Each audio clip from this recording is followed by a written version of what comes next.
بچوں، آج میں آپ کو کہانی سناؤں گی جب ہر چیز سونے کی بن گئی۔ یونان پر ایک بادشاہ حکومت کرتا تھا۔ بادشاہ کو دولت سے بہت پیار تھا۔ سونے کا تو وہ دیوانہ تھا۔ اسے دن رات ایک ہی فکر تھی کہ زیادہ سے زیادہ سونا کیسے جمع کیا جائے۔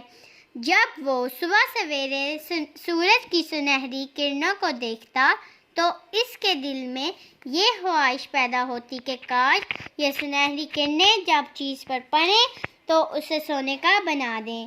سونے کی اینٹوں، برتنوں اور زیورات سے بھرا بادشاہ کا خزانہ محل کے ایک تہہ خانے میں تھا۔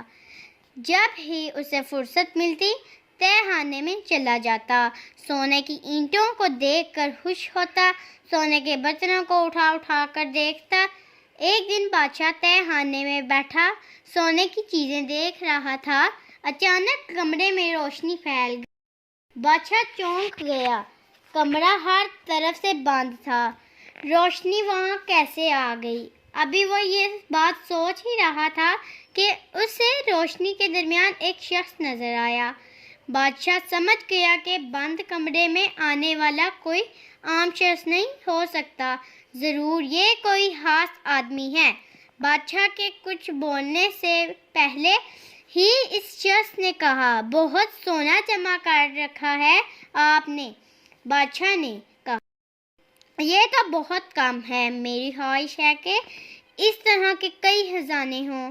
اجنبی حیران ہو کر بولا، اتنی دولت سے بھی تمہارا دل نہیں بڑھا؟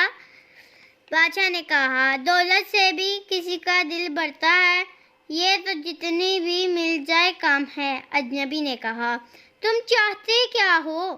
بادشاہ نے جواب دیا، میں چاہتا ہوں کہ میں جس چیز کو ہاتھ لگاؤں وہ سونے کی بن جائے۔ اجنبی نے کہا، ٹھیک ہے، کل صبح سورج کی پہلی کرن کے ساتھ ہی تم جس چیز کو ہاتھ لگاؤ گے وہ سونے کی بن جائے گی۔ اس کے ساتھ ہی اجنبی نے بادشاہ سے کہا کہ ایک منٹ کے لیے آنکھیں بند کر لو۔ بادشاہ نے آنکھیں بند کر لیں۔ جب دوبارہ آنکھیں کھول لیں تو کمرے میں وہ اکیلا تھا، اجنبی جا چکا تھا۔ دوسرے دن بادشاہ کی صبح سویرے ہی آنکھ کھل گئی۔ وہ بہت خوش تھا۔ یوں ہی سورج طلوع ہوا، سورج کی سنہری کرنیں اندر آئیں۔ بادشاہ حیران رہ گیا۔ جس چیز کو ہاتھ لگاتا وہ واقعی سونے کی بن جاتی۔ بستر کی چادر سونے کی بن گئی تھی۔ اس نے میز پر سے اینک اٹھا کر آنکھوں پر لگائی۔ اسے کچھ بھی نظر نہ آیا کیونکہ اینک ساری کی ساری سونے کی بن گئی تھی۔ ناشتے کا وقت ہو گیا تھا۔ میز پر طرح طرح کے لذیذ کھانے موجود تھے۔ بادشاہ ابھی بیٹھا ہی تھا کہ اتنے میں ننھی شہزادی ہاتھ میں سنہرے رنگ کا پھول سے لے آئی۔ اس نے روتے ہوئے کہا، ابا جان، میں باغ میں پھول توڑنے گئی تھی لیکن وہ تو سب پتھر کی طرح سخت ہو گئے ہیں۔ بادشاہ نے قہقہے لگاتے ہوئے کہا، پیاری بیٹی، اس میں رونے کی کیا بات ہے؟ اب تو یہ سونے کی بن گئی ہے، پہلے سے زیادہ خوبصورت اور قیمتی ہو گئے ہیں۔ تم اطمینان سے ناشتہ کرو۔ یہ کہہ کر بادشاہ نے چائے دانی اٹھا کر پیالی میں چائے ڈالنے کی کوشش کی، لیکن چائے دانی سونے کی بن گئی۔ پیالی سونے کی اور پیالی میں چائے پگھلا ہوا سونا تھی۔ سونا کون پی سکتا ہے؟ اس نے روٹی، مکھن، انڈے اور مچھلی کھانے کی کوشش کی لیکن اس کا ہاتھ لگتے ہی ہر چیز سونے کی بن جاتی۔ اب وہ گھبرا گیا، سوچنے لگا، جس چیز کو ہاتھ لگاتا ہوں وہ سونے کی بن جاتی ہے، میں کھاؤں پیوں کیسے؟ کھائے پیے بغیر کیسے رہوں گا؟ شہزادی تھوڑے فاصلے پر بیٹھی ہنسی خوشی کھانے میں مصروف تھی۔ کھاتے کھاتے اس نے سر اٹھا کر دیکھا تو اسے اندازہ ہوا کہ اس کا باپ کچھ پریشان سا ہے۔ وہ اس کے پاس آ کر بولی، بابا جان، خیریت تو ہے، آپ پریشان نظر آ رہے ہیں۔ بادشاہ نے کہا، بیٹی تم پریشان نہ ہو۔ بادشاہ نے پیار سے اس کی پیشانی کو چوما۔ اسے بالکل یاد نہ رہا کہ اس کے چھونے سے ہر چیز سونے کی بن جاتی ہے۔ شہزادی بھی سونے کی بن گئی۔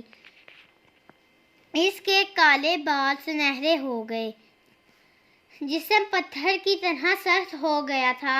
یہ دیکھ کر بادشاہ زاروں کے تار رونے لگا۔ اے اللہ، یہ میں نے کیا کیا؟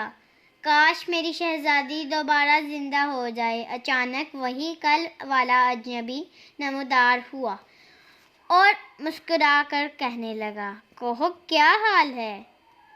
اب تو ہوش ہو، بہت سونا ہو جائے گا تمہارے پاس۔ بادشاہ نے کہا، میری بچی، میری شہزادی مجھ سے جدا ہو گئی۔ میں کچھ کھا نہیں سکتا، کچھ پی نہیں سکتا، ایسے سونے میں کیا کروں گا؟